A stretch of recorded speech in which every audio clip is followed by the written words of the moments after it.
Hey, what's up, guys? I'm RoberOnocle, or as you better know me, Rob, and I'm here with my best friend Mark and my good friend Varen. What's going on, guys? Hey! What's going on? Hey, How are you doing, Robert? Oh, thank you, Mark. I'm doing just fine. you're rape warning. Actually, how are both of you guys doing? Just Fantastic. having Go. a good old day. Yeah, Although, I'm Mark, you doing. didn't freaking get back to me until like freaking 7 minutes till we were gonna get started. But You know, I texted you like 2 hours ago. I And was a little. you're just Wow. now getting. I'm like, Mark, what were you doing? I was asleep. Wow. I had a feeling you were doing that. But I was Baron, asleep. what have you been doing? Just what's been going on? Stuff and things. That's I understand that. Very descriptive. Oh yes, I see. So tonight we're here to talk about Mark. I swear, every time he starts, Mark's either spilling Coca-Cola on his pants or something like that. It's difficult to get started when Mark is around. I'm Probably. sorry. That's part of the fun. So as I was going to say, tonight we're here to talk about progression in video games, and this isn't exactly like how we were doing our first improv podcast where it was rewards in video games. It's not so much, checking, what the purpose or what the end goal is. It's rather just checking the flow, rather, of a game. Not necessarily the extremities of the beginning or, in the case of the first improv podcast, the end. This one is pretty much about the in-between, rather. Because we really didn't go into that too much on the first improv podcast we did. I figured, you know what? I think it'd be nice to go in the in between because if we could do something at the extremities, we could do something in the in between. I'm sure you two agree. Yeah. Yeah. Okay. So as usual, we always start with the guest first because I can talk for days and I don't want to just grab hold of the podcast and just take over it. So Mark or Baron, which one of you wants to start first? Um. Wait, ladies All right. first. Varen, you're newer. We're gonna go with you first, all right? Dang it! So, No, he's not the lady. So to keep it as simple, because with every improv podcast, we always start with a question, and we just kind of take it from there. I've done that every time. It's worked like a charm. So Varen, to keep it nice and simple, to start off, what is the best example of progression you've seen in a video game? Hmm. If anything, I would say games that kind of make you work towards your progression instead of just kind of throwing you in the direction they want you to go. For example, I'd say Skyrim, because the main story, there is a main story, but you choose to do it. It's not forced on you, if you Okay. get what I mean. Oh no, I follow you. That's it. Uh, all right.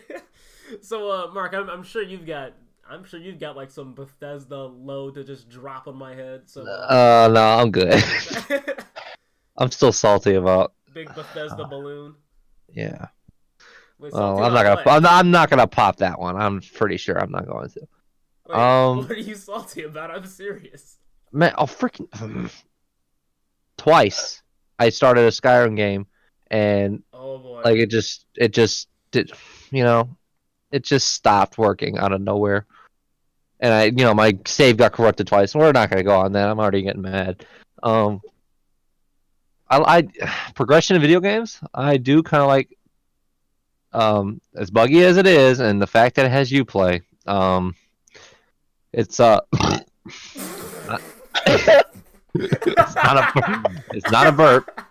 You're getting infected from me, man. You gotta get away from me. I would have to say I would have to say Assassin's Creed because like sort of like Varen said, you don't have to, you're not like pushed onto the story. You're not just like do the story. I mean, at the beginning you kind of have to, but in Assassin's Creed there's a lot of extra stuff that you can do, even like little tiny side missions. And it's not like deliver the letter here, go fight this guy. It's like a whole different storyline on the side, and it even adds with the actual storyline itself. Like the people that you help out actually help you out in the long run. Okay. Um, so I do appreciate that. Um, And I always like when like stories actually make sense and it's not No, of cliche. course, of course. Like it's just like, ugh.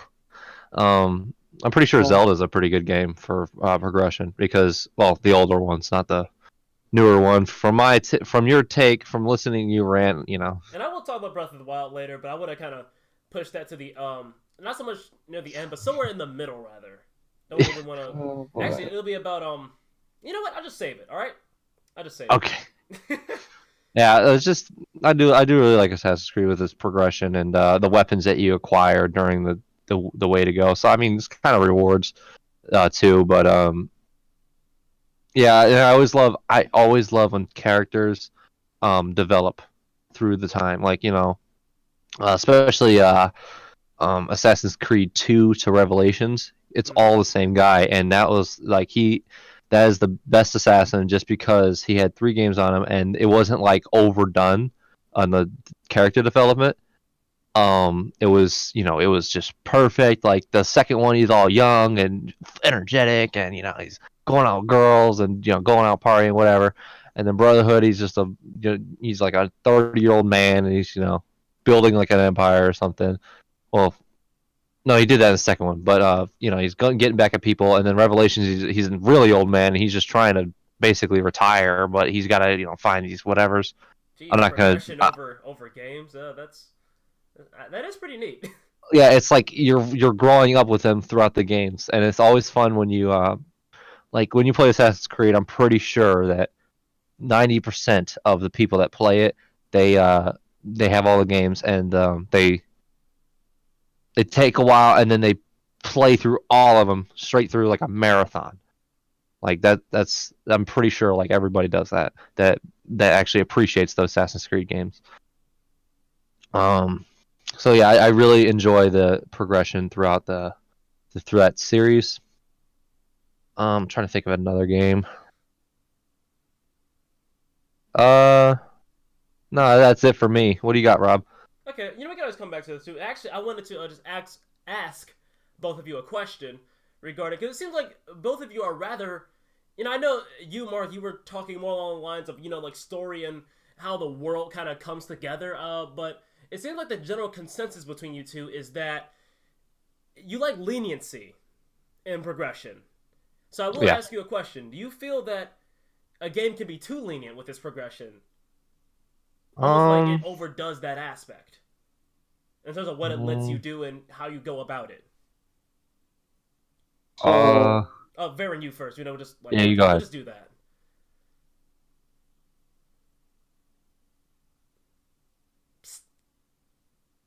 Varen. What? He asked you a question. Yeah, that's what I mean. That's Wait, What? Huh? once again, I don't make any sense. What I'm trying to say is the games that don't tell you where to go for the story to progress in the game is I'm not sure how I feel about that. It's kind of a middle ground where when you find out where to go, like in Legend of Zelda 1, when you find out where to go, you get this sense of achievement, but at the same time, you're confused. Okay, You're just really confused. Zelda 1 is a weird case, and let me comment on that. When it comes to The Legend of Zelda 1, now I do appreciate the more open-ended aspect of it. I don't think it is, and I'm pretty sure this is like a swear word in the Zelda community, or a swearing term, but I don't think open world doesn't really have to contribute 100% to a Zelda game, but in the sense of Zelda 1, I do enjoy Zelda 1's open world aspect, but the problem is, and somebody said it best, Zelda 1 plays off the ignorance of the player almost too much, to the point where, it's like you're just blindly doing a lot of activities, and especially as that game is grind heavy too, if you want to 100%, you're probably going to grind a bit, because chances are you aren't a perfect player, so you're probably going to have to go out of your way and do some things. Now, yeah, the progression in that one is a bit weird. I mean, like you said, it is satisfying. Once you do finally figure out where you need to go next, what you need to get next, and all that. But I do feel like it took that, like, way too far. And the fact that the progression, to a degree, was kind of centered around, the progression regarding 100%ing and taking in, experiencing all the content that the game has to offer. The fact that back in the 80s when the original The Legend of Zelda was a pretty big thing, you know, like it was Zelda 1 was centered around a lot of talking with other people and sharing secrets, and that aspect normally I try not to hold a dated aspect against the game because it's not like the game can do anything about that. But in the case of Zelda 1, I kind of have to do that because it pretty much set itself a time limit on that aspect, if that makes sense. So the progression, 30 plus years from then, it just kind of suffers a lot. And I do agree with you, Varen, that, you know, like, it's sometimes the game is needlessly confusing, and the fact that nobody really plays the original Legend of Zelda like that makes its progression and pacing kind of stumble a bit. But, you know, that was just my comment on it. I'm sorry if you had anything else to say, or, you know, I didn't want to just, you know, take over like that, but... It's kind of the same thing with Dark Souls, where you just plopped into the middle of nowhere. You don't know where you are, where you're supposed to go. A lot of things that happen with new players is they wander into a late game area, and they pretty much ruin the experience because they don't know where to go at all. And they end up just dying over and over, trying to go in the wrong direction, and they just end up hating the game. Okay, Yeah. so I know you're a pretty big Dark Souls buff, so would you say that's actually like a kind of a flaw with the series? Definitely. That's my main flaw with Dark Souls 1. It's that you're just plopped in the middle of nowhere and you don't know where to go. Oh, yeah, that's what you call first game syndrome, you know? Usually the first game that has the most issues, although in some cases it's the other way around, like Call of Duty, but we're not going to talk about Call of Duty. So, Yeah. so do you have anything else to say? I know, can you elaborate any further with it in terms, I know you were talking about, like, late game places, like, can you give any, like, specific examples or of any, you know, like, issues where, like, it particularly, any places where the issue particularly stands out? As soon as you out of the Undead Asylum in Dark Souls 1, you get out of it, you start exploring, because that's what you naturally would want to do. Most new players that are confused, they go towards the graveyard, which is a late game area that they're not supposed to go to. You know, I did that same thing. I think everybody has done that. To be I'm not completely going. honest, everybody went Not into the me. graveyard. Not Yeah, me. I'm 'cause- not going there. Yeah, you don't. Well, yeah, now you know, of course. I know but- now. What I did, Yeah, except what I did with the graveyard was I mean, what's I the went fun? in and then I died a few times, and I thought, okay, I'm not going that way. And then I went somewhere else. What's the fun of playing that game and not dying 60 times? You know, as soon as you plug in the game. Yeah, because then you don't really learn the mechanics all that well. And you don't get that determination, like I will beat all these people in this graveyard. It's going to happen. And then you grind forever. that's right. And that's a bit weird thing. 'Cause I think like the way you're describing it, man, it seems like, you know, like definitely the progression aspect of Dark Souls kind of suffers just because it sounds like a bit similar to Zelda 1 where there is just, you know, I'm okay with a game that doesn't want a handhold, but there is a certain point where you're just like lacking information, like, you know, where you're just straight up you're missing something, like you're not telling me something that I really should know. I mean, honestly, as far as combat goes in terms of progression, there are some people have said some stuff online that have really helped me out in Dark Souls and really made me, like, you know, want to go out and play it again. Yeah. Because before that, I kind of didn't want to touch Dark Souls. I kind of didn't like it, to be honest. Because I'm like, dang, this game is kind of boring me. I'm like, I don't know what I'm doing. I'm not learning from my mistakes or what to do and what not to do. I don't want to play this game anymore. And, you know, that's pretty much at the point I was at. And then, and I still got to get back to Dark Souls. But I know, like, I do feel a bit more confident now going into the game. I mean, I'm still a bit confused sometimes. And there are some things that Dark Souls just gets on my nerves sometimes, to be completely honest. And, you know, the thing is, Dark Souls, you know, it really isn't that hard of a game. Like, not at all. But, you know, it's got that steep learning curve and that lack of information. It just kind of seems like, you know, and people like to ridicule others, you know, for others not embracing Dark Souls progression, you know, the way it handles, you know, how you get from beginning to end. But, I mean, you got to really think about it from, like, an outsider's perspective. Even for someone like, you know, for someone like me who loves to play horror games, you know, like, sometimes it just kind of it's the ignorance aspect of this progression is just a bit much, and it just kind of gets into like, man, this is just an endless cycle of failure. Yeah. And it's one thing when you know what you're doing wrong, and what you could do to further progress yourself into the game, but when you don't know what you're doing, that's a problem. It is.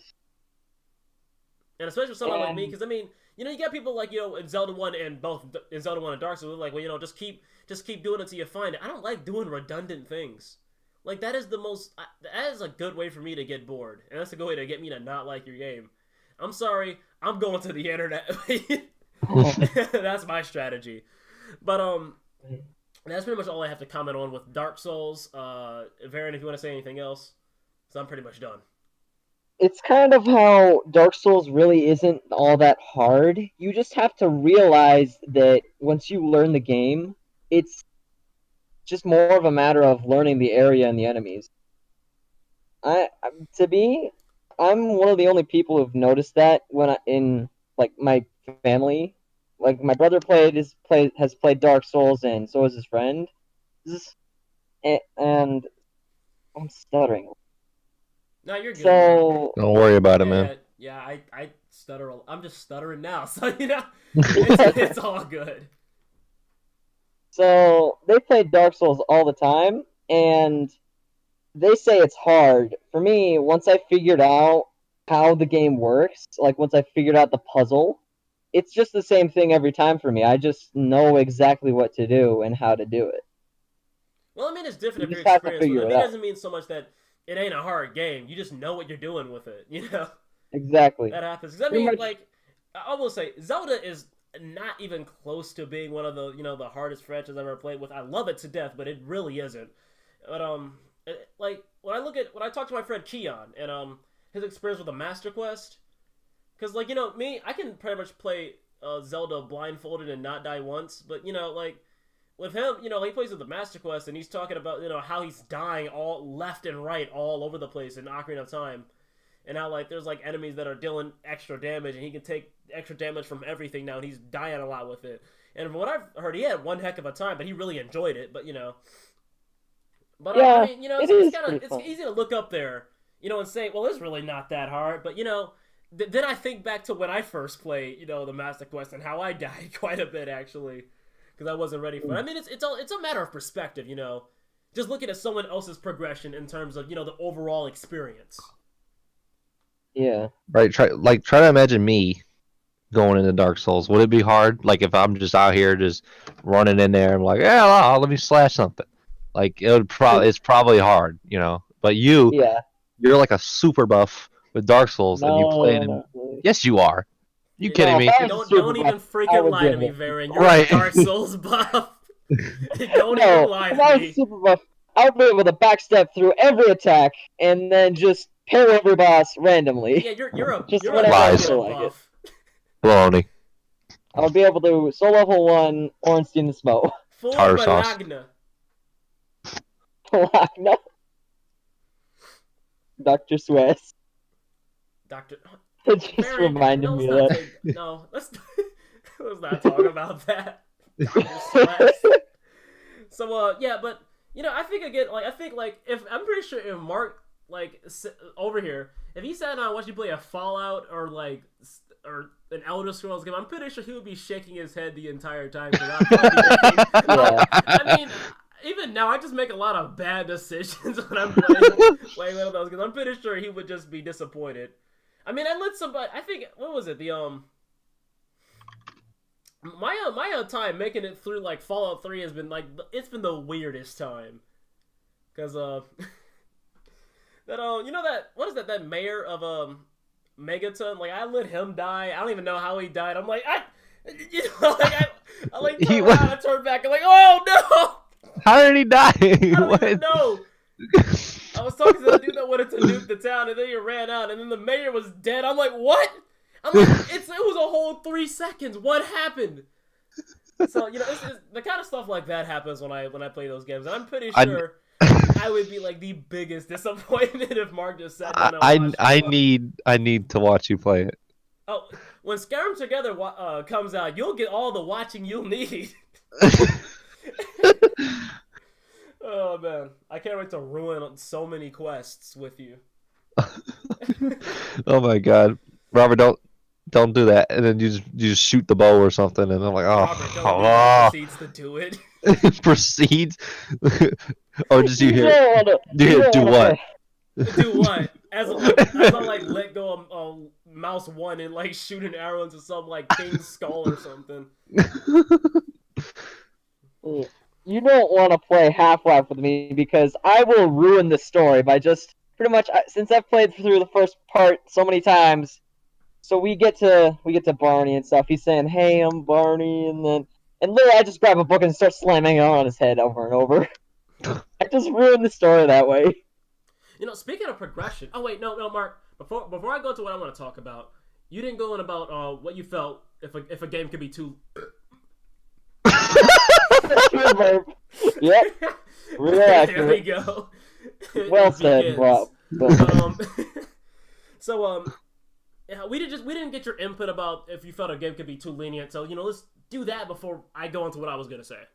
All right, well, yes, it definitely can be. Like, I hate games where I gotta go online and I gotta, search on YouTube, like, blah blah blah, starting out tutorial, or like, how the heck do I do this, uh, Skyrim's a good example. You get plopped out, you run out the thing, you're like, okay, there's a dragon. I got a pretty much good idea of what's going on, but like the quests, if you don't play it and you don't know how to get to it, like you don't know what you're doing, and like the compass up there, you're just like, what is that symbol, like, it's just constantly just confusion, and you end up running around, and I don't know what I did the first time, but so Skyrim has both moments where its leniency is good and where its leniency is bad. yeah, it's just like it's perfect once you like know what's going on, but when you're a starting out person, you're just kind of like, what am I doing? What is the point of my life? How do I even join the Imperials? Riley just said the claws doors. Yeah, Riley in her. Okay, so I'm gonna drop some knowledge on you guys. The claw doors. You get introduced to that in Bleak's Falls Barrow. Okay, and that's the first tomb you go into. There's a clue that says look on the claw in the guy's journal that you cut down from the spider web that he's all entangled up in. There's a clue. It said, I don't know what it says, but I know it's in that journal. Like, the power is within your hand or something. So it's just like it's like a riddle or something, like, hey, it's on the hand, But I also hate games where there's an hour tutorial and then there's a guy constantly walking backwards and watching what I'm doing, like, hey, come over here. And then like you go over there and then he takes 2 more steps. Hey, come over here. Like I hate games that hold your hand too. Like, can we just have a good balance, or is that too much to ask? But yeah, Borderlands likes to do that sometimes. That's stupid, dude. That freaking the first mission. Oh my god, crap. that's that stupid little robot that's trying to be Wally, but it's failing. Hey, right here. Hey, come on. Hey, okay. man. Okay. Oh, I got hit. What did he get attacked by? Like a Rottweiler? No, Bullymon. A parrot. Giant 4-armed Arctic gorilla. Yeah, like that. Yeah, I hate to choose between lenient and non-lenient. Like the extremists, I would probably go with lenient, just because I don't have to sit there through a 7-hour tutorial on how to tie my shoe, or because like at least in the lenient games you can be like did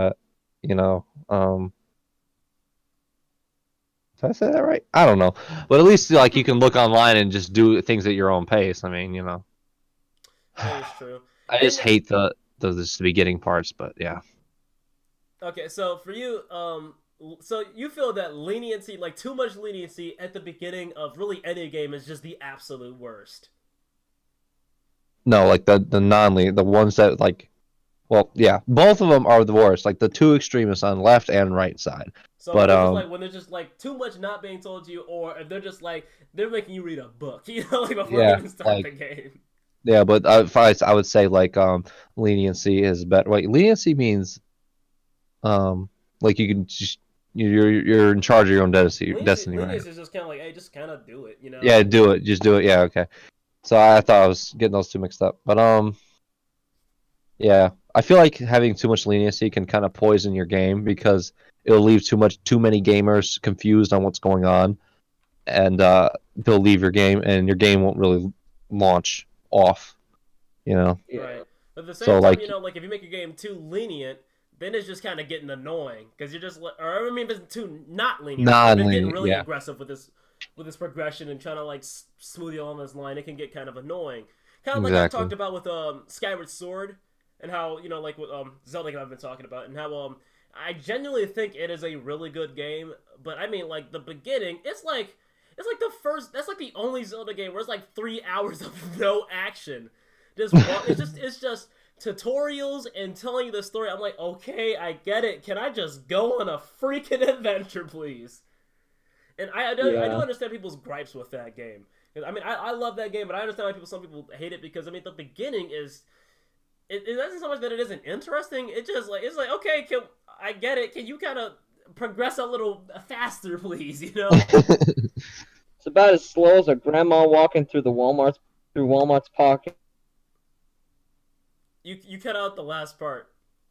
Him with It's that about part. as What? It's about as slow as grandma walking through a Walmart parking lot. Yeah, actually, I think I have been caught behind a really slow grandma one time, but we're not going to talk about that. So... Or how they only have one register out of 40 working, and there's a line going through and around the world twice. Oh yeah, and if somebody's slow working at that one. Oh my god, the sloth from Zootopia is the freaking manager. Anyway, we're getting a little sidetracked here, but we are. Yeah, so the point is, too much leniency bad, because then the game's just kind of like, yeah, do whatever, but like it's so lenient to the point where like it's almost like it doesn't care. It's just kind of like, okay, just hit some buttons and see what happens. No, let's not do it like that. But at the same time, yeah, I don't like it when a game locks me onto a path. Then again, I think it's a bit different depending on how story heavy your game is, but I mean, even still, when it comes to story dependent games, I think there still needs to be a balance, if that makes sense. Yeah, of course, balance is fantastic. Yeah, really, just balance it. I don't really care what your game is, just balance it for whatever it's shooting for. If your game pretty much has no gameplay in it, which, if you're like Telltales, but then I guess that really doesn't matter. But in most scenarios, yeah, I think there should be a good balance. No, balance is usually the right way to go, because so you don't want too much of something, you don't want too little of it, Right. So when it comes to Zelda's progression, because Zelda and its progression is for me as a Zelda fan, something I've taken notice of. It's something that the franchise has been ridiculed for quite a bit, because some people felt that it was way too hand-holding. Honestly, I mean, I'm not saying there wasn't any hand-holding to be done in Zelda games. Not that, I think there is a certain point where hand-holding, like, it just isn't bad. It's just there, It's like, okay, it's hand-holding, but it ain't doing anything. As long as it ain't Skyward Sword hand-holding, then that's bad. But, I mean, other than that, I personally have felt that its hand-holding and its progression has been generally good. Now, some people felt that the fact that the franchise was going in a more linear direction pre-Breath of the Wild was the reason why its progression was suffering. But I mean, honestly, I don't really agree with that, because you can have a linear game that kicks off right from the get-go. I mean, you got Doom, Duke Nukem, the original The Legend of Zelda. I mean, Zelda 1 isn't really linear. Well, more like Zelda 2. Zelda 2 kicks off like instantly. And then you got games like Mega Man, where it's like, okay, we got this thing, all right, go. And I'll even say that some Zelda games actually fall along those lines. They might take a little bit to start up, but once they get going, the ball just keeps rolling, and they just kind of go for a good while. So I would say that the progression isn't so much bad at that. But there's more than one aspect to progression. Of course, there isn't just going from A to B. Sometimes it's how things come together, if that makes sense. Not necessarily like where you're going, but just like what you're doing, if that makes sense. Right.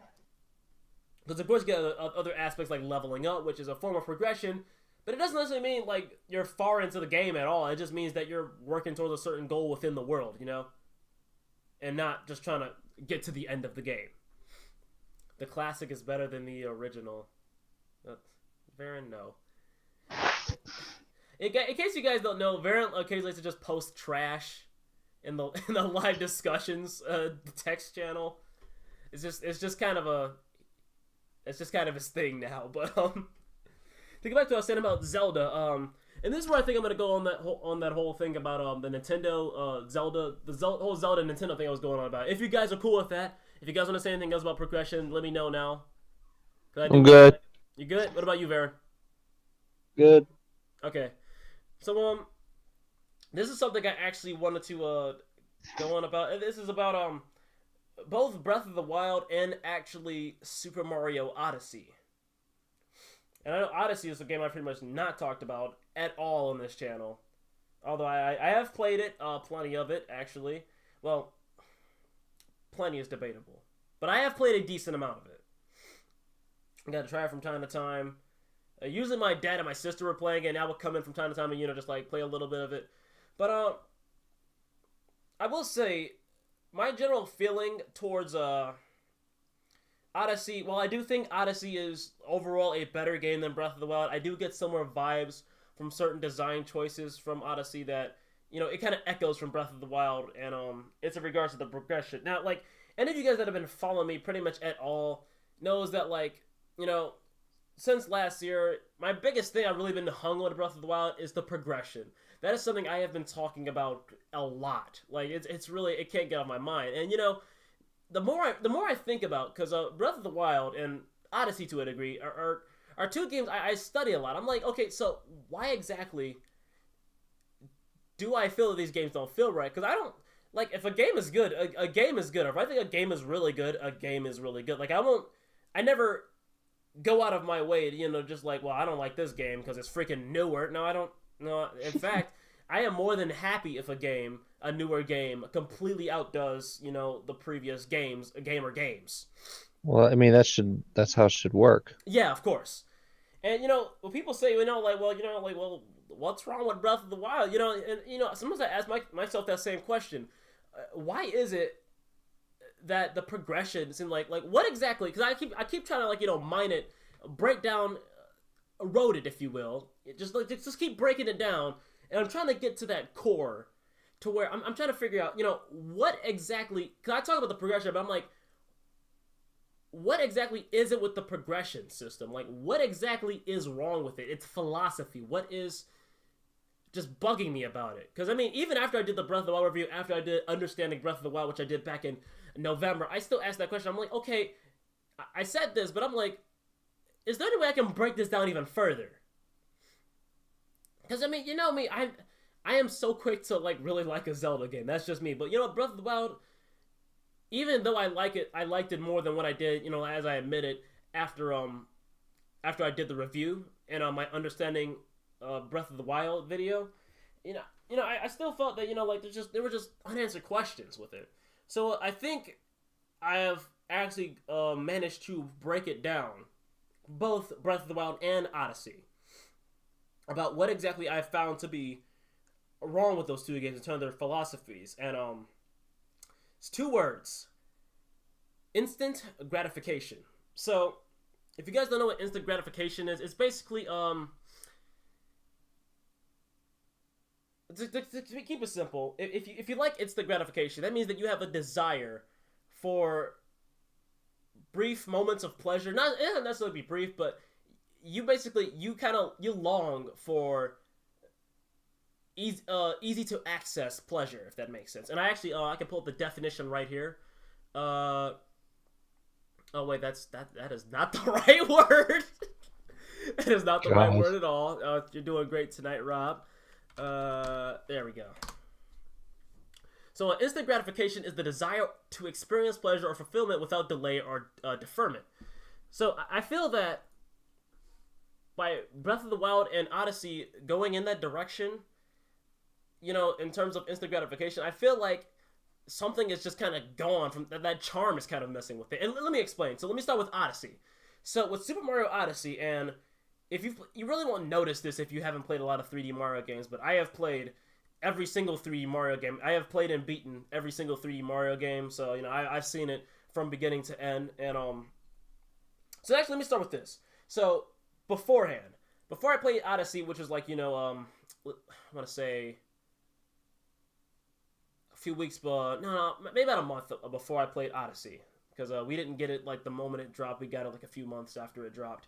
I had played Super Mario 64 DS, and I got hooked on that game. Like, I got really, really attached to it, and like more than I normally would with a Mario game with 64 DS. I got it on the Wii U eShop, so I could play it on the TV and all that, which is nice and cool, and I could look on the bottom screen and see the map and all that. But I was having the time of my life with that game. Like, I don't know what the heck I was thinking just a few years ago, thinking that 64 was just alright, but, you know, just played it again. I'm like, wow, this game is really good. And I think what I really liked about 64, or 64 DS anyway, all those 64s might as well be the same. It's like a 25-star difference. No, something like that. It's like wasn't it like 127 stars or something like that, the original game? So it's about a 20-star difference, roughly, not quite, but roughly. So with 64 DS, you know, I think what I figured out was that I really liked how its progression and the way it handled its progression and how it handled pacing as well. So what I really liked when I played Super Mario 64 DS again was the fact that when you were presented an objective, a star, whatever it was always presented to you in a kind of like, how do you want to do it kind of aspect. But the way 64 does it, I think, is quite brilliant, because, you know, like, it's like whatever path you choose, there might be a risk or reward choice with it. And you know, you might have to, like, no matter what path you choose to get to that star, whatever your method or tactic is, you're probably gonna put forth a lot of effort just to do that. Now, this is not the case with every single star. Some stars are just really straightforward. Do that, get the star, bam, you're done. But usually 64 DS gives you some time. You know, it gives you some options with how you want to get to it. And I do feel that I feel that it makes it have a lot of replay value for that. And especially as like, what I like about 64 DS is the fact that, like, when you start a mission, just because you signed up for the mission they gave you when you were on that mission select screen doesn't mean you have to do that mission. Usually there are 3 or 4 stars that you can get if you just don't feel like getting that star at the moment. And again, usually it'll take some effort. Sometimes it'll be way harder to get depending on what mission you started, because the level has to rearrange itself accordingly. But I thought that was a really nice aspect of it. Like, for example, this is my favorite example in terms of obtainable stars. So in Tall Mountain, one of the final levels of Super Mario 64 has, like, you know, the usual 7 missions on the area. There's this star on top of this mushroom that's just way out in the distance. Now you got 3 options actually. So the first option is you can talk to the secret Babam, open up the cannon, and you can shoot yourself to that star. However, if you don't feel like looking for the Babam, you can instead go to the top of the mountain and jump down and dive down onto the mushroom and hope and, you know, try to position yourself properly so you can land on that mushroom and get that star. You don't have to shoot yourself out of a cannon to get that star. Your third option is you can delay it and wait later until you get the wing cap further on into that Tall Mountain level, and you can fly there with the wing cap instead. You have 3 options you could do. Flying with the wing cap is probably the least challenging one just because it's flying. But I mean, again, the controls aren't the easiest to adjust to in Mario, which, you know, I think still makes it somewhat of a challenge. But I mean, I would definitely say it's the easiest one. But even still, You can find the cannon, try to position yourself, make sure you don't kill yourself by overshooting the star and, just ending your life. And I mean, diving off the mountain, do I even need to explain why that's a risk and reward thing? I mean, it's a literal leap of faith. Assassin's Creed, trigger. I'm playing. And yeah, but that's just one example. But 64 DS does this all over the place. And now how does Odyssey do it?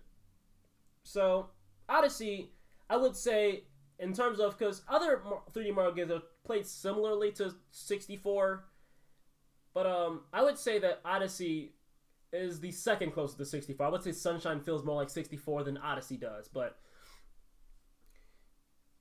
Odyssey comes the second close, and I do notice that they try to replicate some philosophies from Super Mario 64 within it, but the way they did it in Odyssey just didn't rub me the right way, because so in Odyssey you're collecting power stars, or starmen or power stars. They're power stars, not power stars and starmen are two different things. I gotta get that confused sometimes.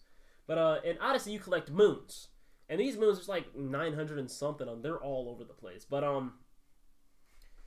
the moons in Odyssey, it's similar to how they did it in 64, but I would say it's not even, most of the time, it's not even close to being as satisfying as how 64 did it.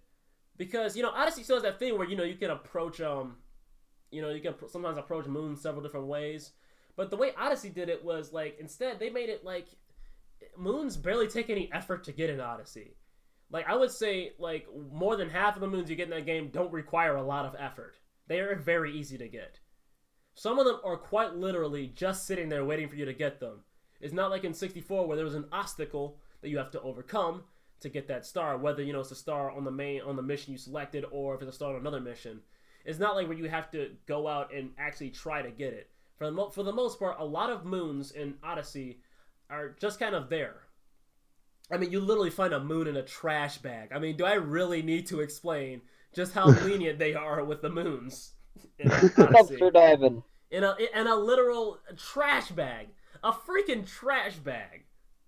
But, yeah, a lot of them just sit out in the open, or either that, or, in terms of how to get there, there usually doesn't require too much thinking. Usually you could just, like, connect the dots, like, within a matter of a few seconds of where you need to go. Now, granted, there are a couple moons that are very 64-like, and you're like, okay, I actually had to go a lot out of my way just to get this moon. And I do like it when Odyssey does that. I enjoy that. That gives me that good old 64 feeling that I would really love to see, like, come back in all of its heart and glory. But Odyssey, for the most part, doesn't really ring that bell for me. Because for the most part, I'm just like, it doesn't take a lot of effort to get these moons. Because, like, yeah, I'm sitting there, I'm like, okay, well, if there's a 64, I have to do that and get that, like, utilize my skills to, get to it. It's not like that in Odyssey, for the most part, anyway. You have, you have good examples where some moons are genuinely hard to get, and I do like those moons a lot. But, for the most part, moons are just easily accessible. And I meant to use the word accessible there because that falls back into the whole instant gratification thing. And this is a pretty new philosophy that Nintendo has adapted with their first-party games, at least it seems. And that's they want to make it to where anybody of any age can play any game they make. And I feel really iffy about that. Because, you can even look at this in society, actually. Because, we're a society that increasingly becomes more infatuated with the idea of instant gratification. Because technology advances, things become easier, and thus we become lazier, let's be honest. But, and you kind of see this fall back in Nintendo's philosophy, too. Because when you think about it, the whole philosophy where, younger people have to do it, too. Well, think about it. Now, I won't say you should go back to the 80s, because the 80s is littered with a lot of very bad design choices, a lot of outdated philosophies, a lot of nonsense that the 90s fixed with video games. I would like, when I look back to the 90s, I don't like to refer to the 80s, so I look back to the 90s, and I look at 64, and how people were talking about how young they were, like the same age as people are today, and overcoming some of the crazy challenges that 64 threw at you. And the challenges 64 are, you know, like they're pretty great sometimes, but the challenges typically aren't too hard to figure out. Usually, if you just observe your surroundings, you can come up with a couple of solutions of how you want to get that star. And it seems like Odyssey has kind of abandoned that, where it's just like, well, you know, let's not even worry about somebody having to, you know, sit down and think about it or having to go through some trouble to get that moon. Let's just let them get the moon. And Let's you just know, put it in a straight line. you might as well. I mean, again, like, yeah, you have some of those moments where, you know, like a moon genuinely surprised. Like, I didn't know it was working towards that moon, but cool, I got that moon, you know? Where it surprised you. I mean, well, the surprise moons, as long as it's not like trash bag levels of bad, I don't mind surprise moons, you know? Like that, but I mean, it feels like it's an unnecessary philosophy. Because, I mean, to me, when it comes to video games, if it worked 20 years ago, not 30 years ago, if it worked 20 years ago, then it should work today. Because, and I look at this with I'm sorry, what did you say? I said, yeah. I was just being like, you know. Right. Yeah, amen, you know. And, you know, and to me, the fact that, you know, like, moons are just easier to access, the fact that I don't have to put as much thinking into, I don't have to put out as much effort to get a moon in Odyssey, is what kind of turns me off from it. Because it's straight up, it's going against what 64 set in terms of the 3D. It goes against 64's standard for 3D Mario games. Of this, you know, like, you can do whatever you want, but you gotta work for whatever you want. And in Odyssey, I mean, you can beat the game all the way without pretty much ever having to work. I mean, there are other harder moons out there, but I mean, you don't have to really get them. As in with 64, where you gotta put out a lot of work. Sometimes you have to tough it out and get that, you know, that tougher moon sometimes. Or that star, excuse me. I'm getting this confused. That tougher star sometimes. And I like that about 64. Because, I mean, it's not like pretty much the entire thing was open from the get-go, too. And I think that is a bit of an issue, too, with Odyssey, is the fact that it's almost so open to the point where, you know, like, well, you know, again, 64 was very open-ended, but Odyssey is just kind of like, it's so open-ended to the point where you can just kind of cheese a lot of stuff. And then there are little cool moments in Odyssey, you know, like, where maybe, like, you could do that, but, you know, you could just kind of go around it if you're skilled enough to do that. Because Odyssey still has its skill moments where you can... And actually, there is actually a 64-ish leap of faith in Odyssey, actually, which I thought was pretty cool. So it hasn't completely lost the 64 charm that I long for. But, I mean, that's why I just don't really... That's why, if you ask me, what is better, Super Mario Odyssey or 64... Now, in this day and age, Nintendo fans really don't like it if you say another Mario game is better than Odyssey. But Nintendo fans are a joke anyway, so, you know, I don't really worry about them. But, I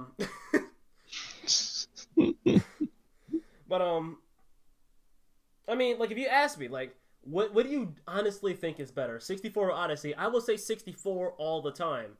And yeah, 64 has its flaws, you know, like with some power-ups not quite getting some of the time they deserve, you know, and whatnot, or maybe the game focuses, or maybe a certain level focuses too much on this aspect or that aspect. I mean, that happens. I'm not expecting a perfect game out of 64. I'm not expecting a perfect game out of Odyssey.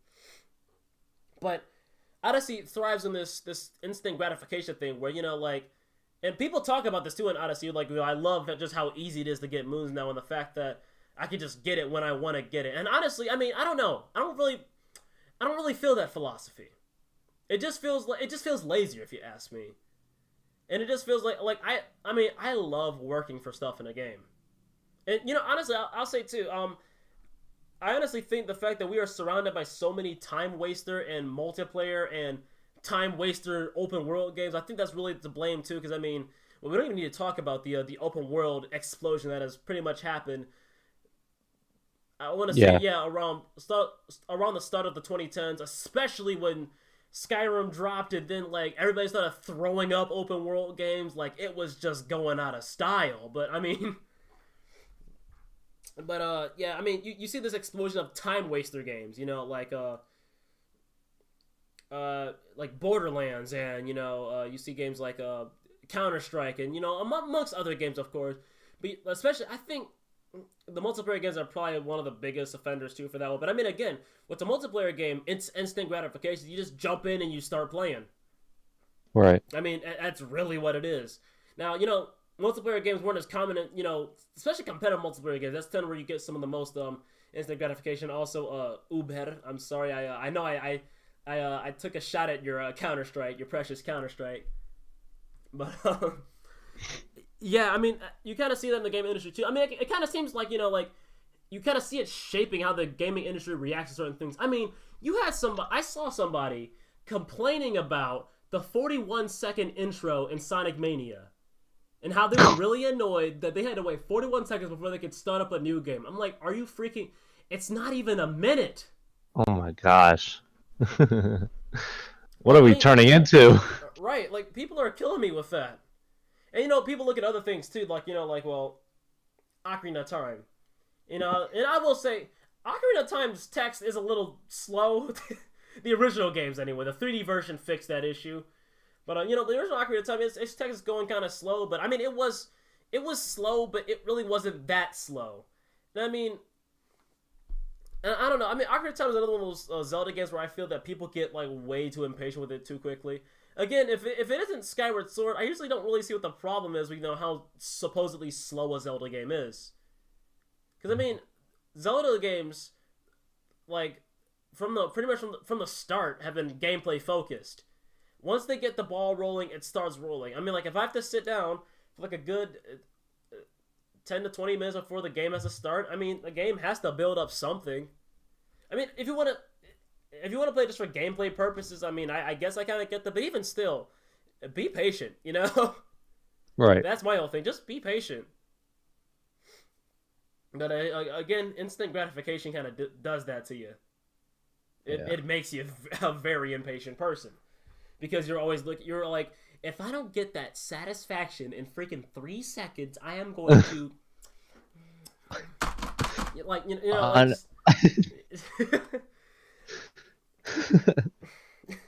but I'm sorry, we can say something. When are you gonna say something? That was him. Varen, were you gonna say something? No, I was just making a joke of the whole. I don't get something in 3 seconds. I'm just gonna. Making a joke of that. Massive typing going on.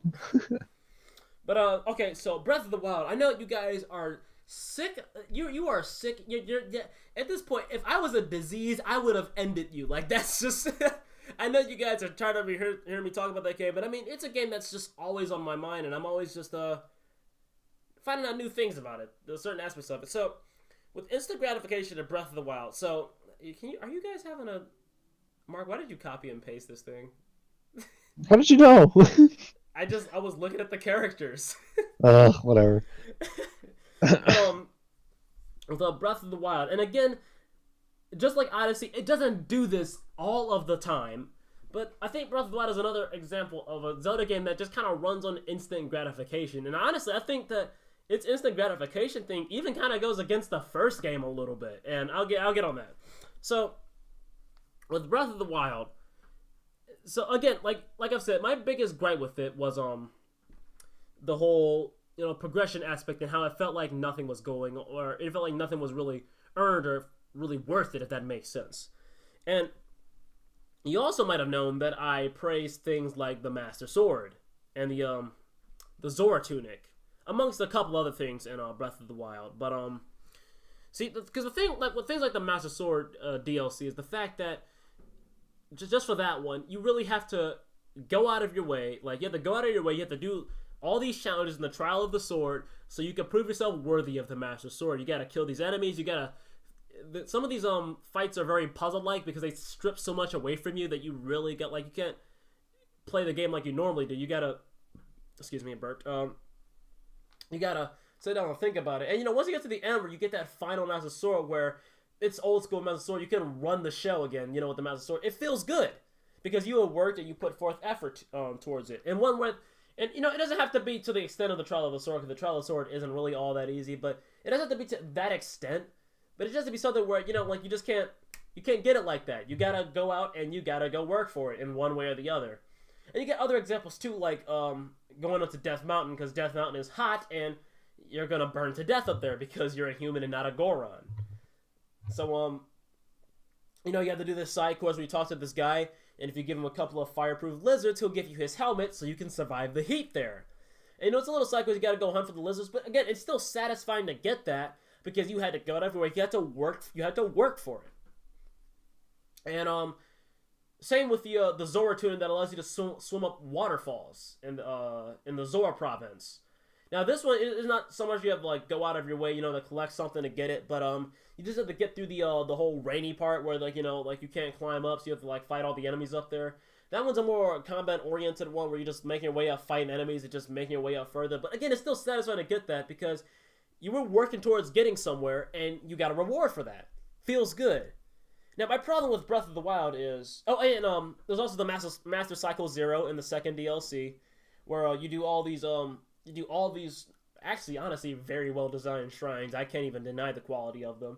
And you do a really good dungeon, and then at the end of it, you get the Master Cycle Zero, a freaking motorcycle in a Zelda game. Who'd have thought? But you get that. It feels good. Now, my problem with Breath of the Wild is the fact that it does not replicate that enough. Too much of the stuff you can find either, like you're just playing it like, oh, it's not like, because like imagine you're playing Breath of the Wild and somebody's like, oh, you got the Master Sword? How'd you get it? Well, I just kind of played the game and I just kind of found it. Like it's. I bought it. Well, yeah, in this case, I bought it. But, well, you don't actually have to buy the Master Sword, but if you want to buy a good Master Sword, then, yeah, there's that.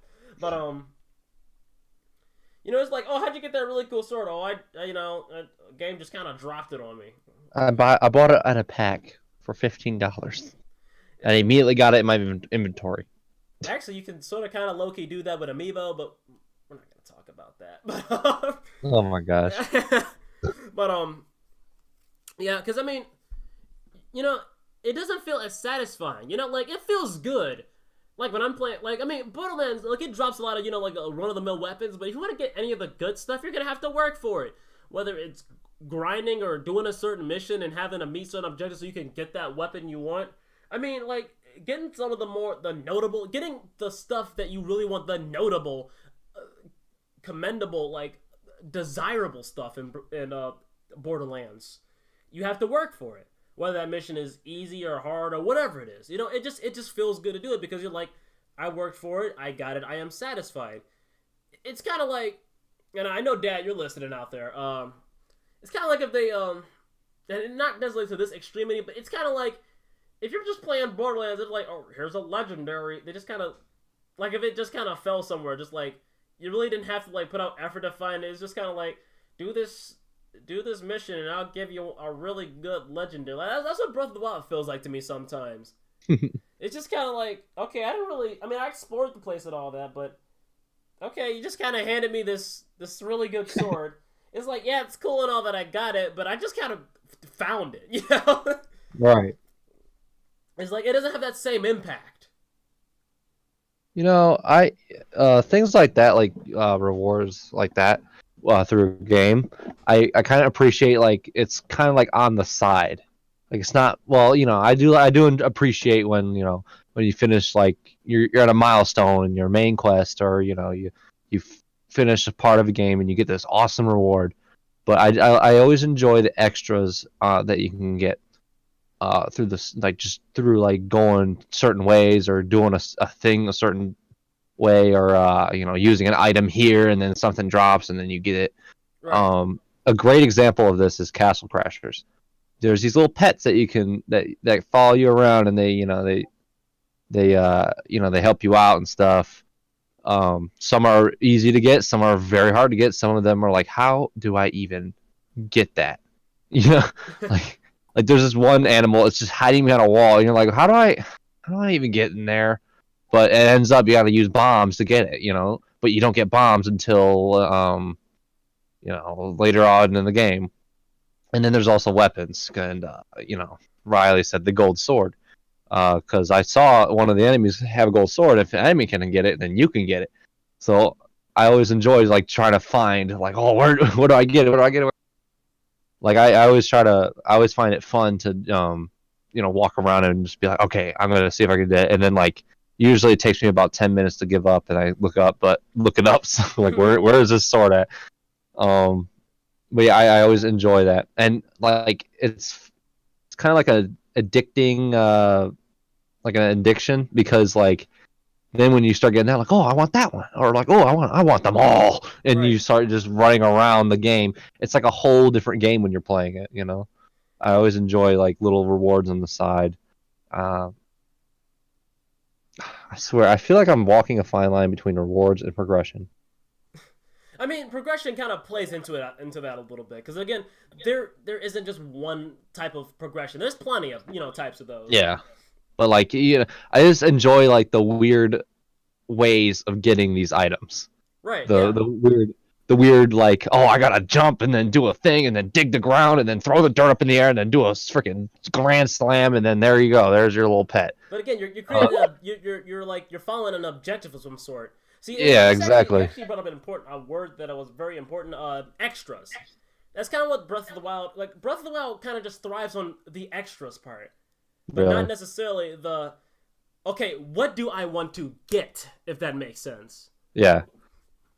There's You never, just get handed things like I didn't even know this thing existed. yeah. You know. It just kind of hands you a bunch of these extras kind of things along the game, and it just kind of like, not that it always does it, of course. I mean, again, there's also the Hylian shield, which if you guys don't know in Zelda lore is well, apparently it can break in Breath of the Wild, but the Hylian shield basically is a super strong shield in the Zelda series, and you can get it in Breath of the Wild. However, you have to go inside of Hyrule Castle, to one place, get through a bunch of hard enemies, and then fight a boss there, and then you can get the Hylian shield. I mean, again, that is so satisfying to get because you got the end all be all borderline indestructible Hylian shield. I mean, like this thing can tank Guardian shots and not get a dent in it. Like it's a freaking strong shield, and it feels so good to get that thing. And that thing and the Master Sword. I'm always running around with the Hylian shield and the Master Sword. I'm like good old classic Zelda, but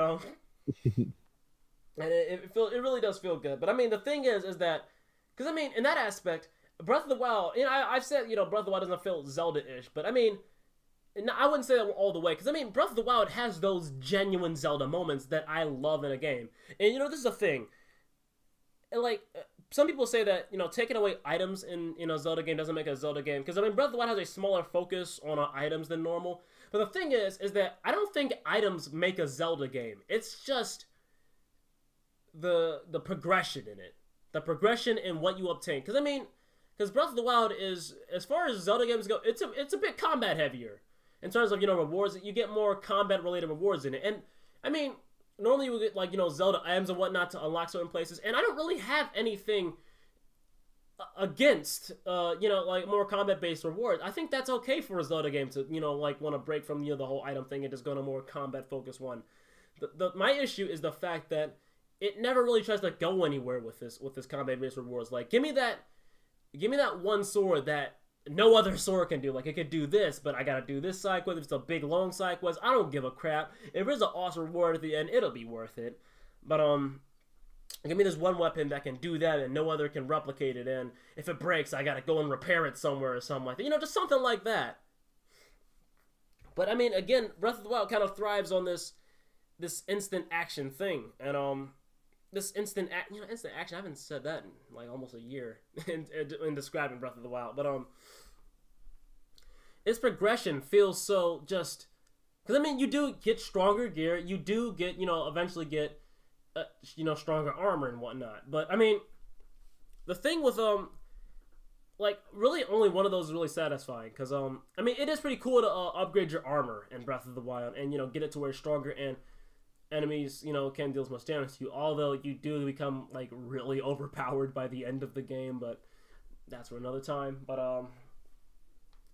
like it almost feels like because I would say the costumes the clothing you get in Breath of the Wild are pretty unique, but the problem is that like none of them really have an impact that's great enough outside of I would say the what is it I can't the winter getup that it makes you completely unfreezable. Like you cannot be frozen when you have the complete set on.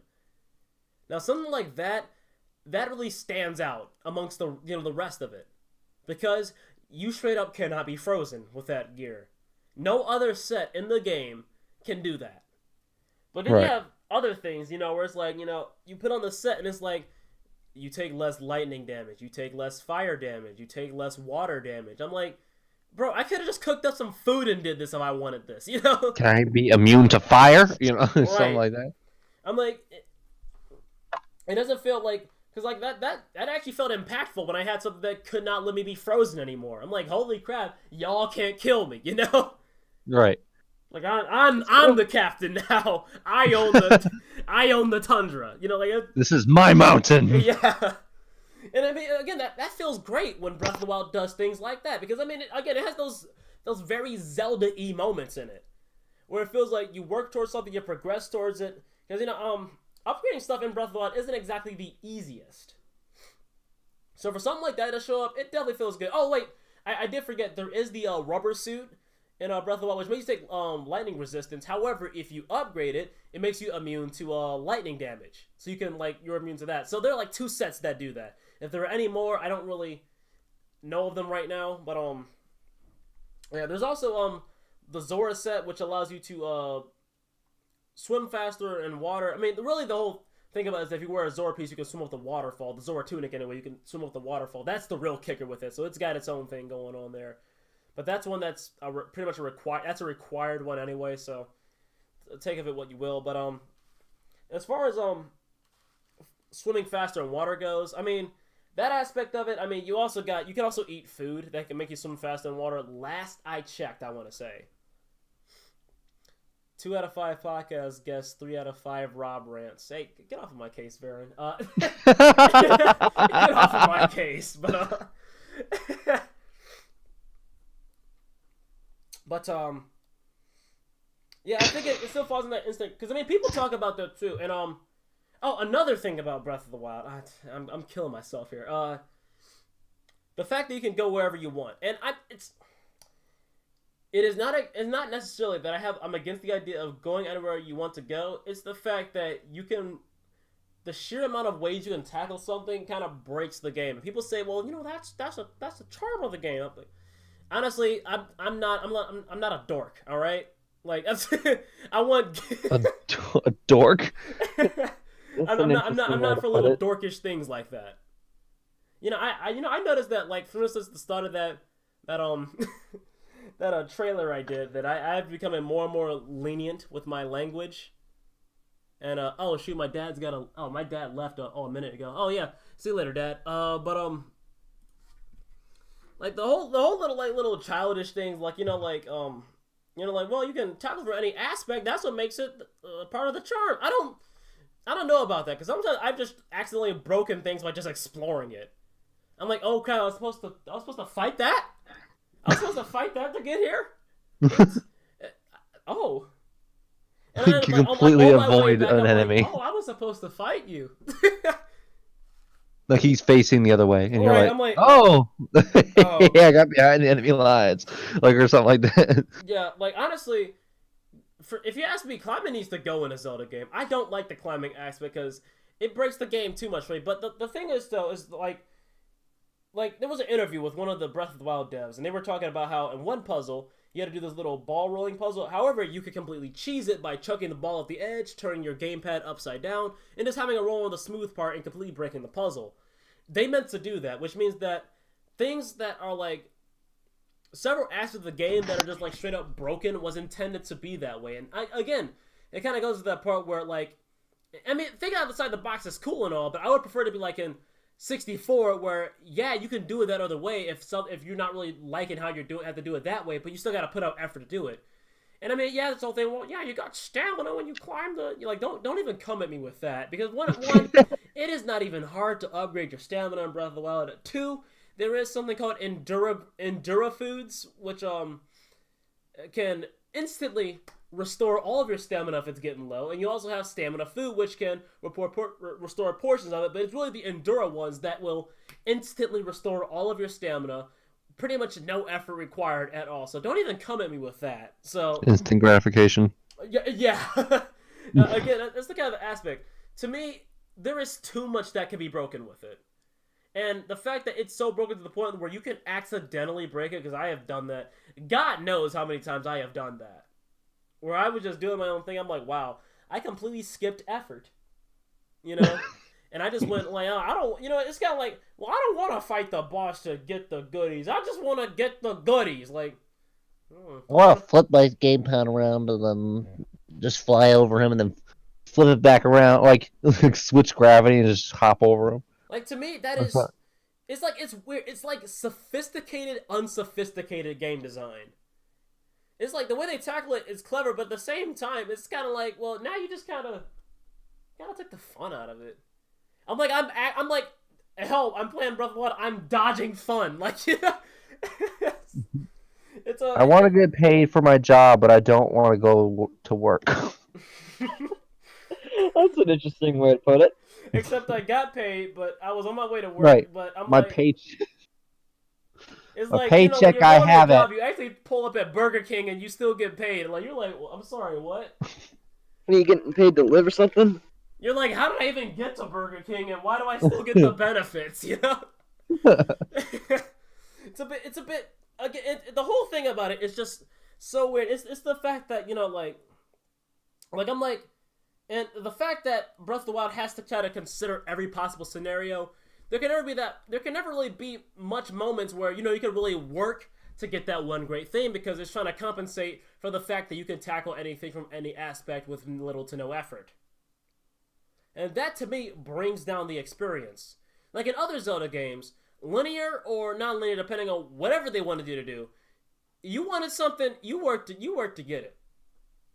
That's how Zelda was. Well, minus the multiplayer ones, but however, you know, there is the multiplayer ones, and, you know, people might say, well, how come you don't knock the multiplayer games, because they fall within a similar category of not really worrying so much about working towards something, because compensation is a thing, and trying to make a multiplayer Zelda game play like a single-player Zelda game just with more people would get very chaotic, and honestly, it would feel really inconsistent and weird, and I can see why they just kind of dodged around that. And plus, I think it'd just be a little frustrating too, because everybody would kind of be getting yanked onto that. So they're just kind of like, "Here you go. This is what you need at the very moment." I can forgive that gameplay philosophy. I can completely forgive that. But just look at like I was talking about other Zelda games, like, you know, now in the case of the Oracle games, you have to have both games really to get the maximum amount of content. Which I don't really like that too much. But I mean, well, why are you playing one Oracle game and not the other anyway? That's my question. So yeah, there is that. But like with the Oracle games, you have to, you know, like trade secrets with somebody. Then like this is how it works in the Oracle games, Oracle Zelda games. You talk to somebody, they're like, all right, you need to talk to this person in the other country. And like you go there, you talk to them, they give you a passcode, you write it down, you go back to them, you tell them the passcode, and then you get a code that you can exchange to get some rewards in either Oracle Ages of Seasons, whatever game you're playing. And that feels good to me, because you're getting awesome rewards, but you got to put some effort into it. Granted, it's copy and paste it, but copy and paste isn't necessarily bad. I think it could still be fun. Plus, making every situation 100% unique is a little difficult. Yeah, it's kind of it's okay to be a little redundant in games. It's not bad to be a little redundant. That's okay. But again, I like that in Zelda games where, you know, like, well, you want to do that? Well, you know what? You're gonna have to wait. You're gonna have to work and get it. Oh, this thing is giving you a hard time in this certain place. Well, you know what? You gotta work out and get it. We're not just gonna let, you know, if this is Breath of the Wild, it's just kind of like, well, just eat some Cheetos and then you can just walk around the bad guy or something like that. Here's your ticket. Right. Stop whining. I love them Cheetos. Sometimes they slip that ticket in your pocket without you even looking. It's like, right. Like, you It's know, like, like, you know, you take it 2 steps. Next thing you know, you've already eaten the Cheetos and you haven't even realized. They got a little feeding hole in the back of your neck. They just threw it down there. Second mouth that you weren't aware of, but ugh. Yeah, okay, that got. Yeah, that's kind of scary, but yeah, I'm just really not feeling where Breath of the Wild was going with that. But looking at the DLC with Breath of the Wild and how, like, with a lot of the DLC, a lot of the some of the unique costumes, some of the unique content you can get with the DLC and all that, you do have to work to go out of your way with it, and you have to work to go out of your way to get some of the cooler shreds and whatnot. So it seems like Nintendo is kind of it seems like you know, like the whole, they seemed like they liked doing the whole instant gratification thing, but it seemed like they're trying to move back to putting out effort to getting something. So I wouldn't say that all hope is lost with Zelda. Now, Breath of the Wild is pretty much a hopeless case for me. I'm never gonna like that Zelda game all that much. You're not gonna make me. So you know, it just is what it is. I don't know. You know, I don't know what it is about people and making me think that, well, you're just looking at the game wrong. No, I just don't like the game all that much. I think it is good, but I don't think it is all that. I think previous games were better. You know, you gotta just accept the fact that I'm not gonna think how you are, and I can't learn to like a game. But I get back on track here with the progressing and all that with Breath of the Wild. But it's like you said, Mark. You know, it just feels like there's extras on the side, which, you know, that's cool enough to get on its own. But it's kind of weird to kind of, you know, Castle Crash and other stuff. I want stuff that like I want something that raised the ambition in me, if that makes sense. Yeah. Not a bunch of, you know, little stuff that I could just get just anywhere. Like, you know, like there's stuff like, and again too, with the instant gratification thing too, Breath of the Wild kind of like copy and paste certain aspects of it that I really don't like. Like, well, first and foremost, you got an ice sword, right? Pretty cool. You know, Yeah. You know, I'm like, you know, I'm not too big a fan of the fact that it's pretty much an extra on the side of the road, but you know, all right, that's cool and all. But you also have an ice greatsword, okay, that kind of headbutts with the, you know, the sort of progressive feel, makes you feel like I'm getting somewhere, you know. It's like, okay, that's kind of redundant. It's kind of headbutting the progressive feeling a bit, but okay. Then you have an ice spear. And you're like, oh, okay. And then you have ice arrows. And then you have the ice rod. And then you have the blizzard rod. You know, you see the thing is, like, it doesn't really make you feel like you're really getting anywhere, because it's like, well, yeah, you could have, it makes you feel like, well, yeah, you could have gotten that kind of gameplay aspect anywhere. If that makes sense.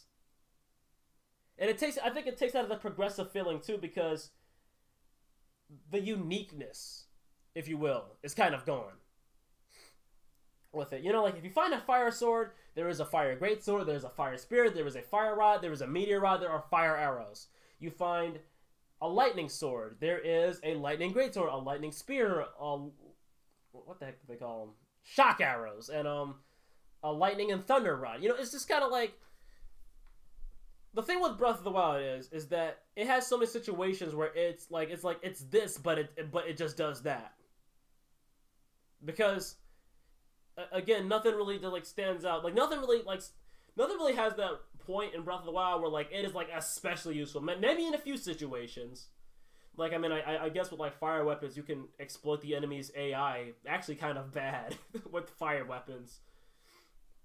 Because, like, all you have to do with fire weapons in Breath of the Wild is, like, you have to tap them with it, they start freaking out, and then at the very end of their animation, just hit them again, they'll start freaking out. They're stuck into an infinite loop, basically. But,